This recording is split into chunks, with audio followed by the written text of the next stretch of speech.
Have you ever walked through a space where you suddenly feel irritated, anxious, or even socially awkward for no obvious reasons? And it's not because someone said something wrong or something bad actually happened, but maybe the environment itself just felt off. Maybe you started walking faster, or your shoulders suddenly tense up, or maybe you look down more, avoided eye contact, or just glued to your phone when there's nothing interesting happen on the phone. I think this is very common in our everyday life. While cutting through a basement or walk in an underground tunnel, my study asks a very simple question. Is it just in my head, or is it the environment that is shaping this? And more specifically, when I say environment, I looked at one thing only: the ceiling height.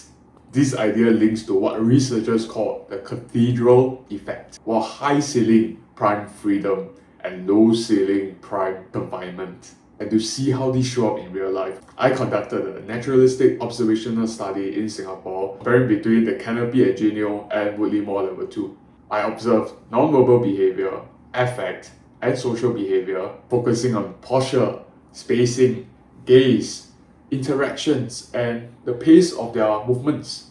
The contrast was clear. High ceiling, there are more positive affect, a more open posture, slower movement, and more social attention paid to each other.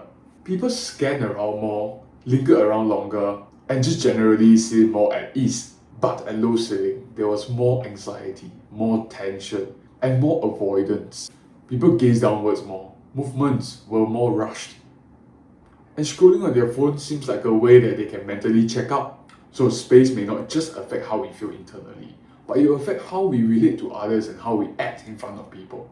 In other words, architecture is not just a visual background.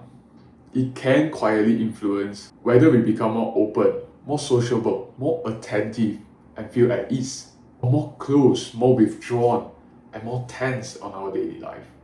And that matters in a mega city like Singapore, where we are forced to move through designed spaces in our daily life, in this dense urban jungle. If ceiling height and spatial design can subtly shape our everyday tension, then design is not just about aesthetic. It actually becomes part of how we support public well-being and just foster pro-social, warming interactions between human beings. So next time, if a space makes you feel unexpectedly calm or strangely tensed, it might be worth asking, is it just me? Or is the ceiling doing something too? Thank you.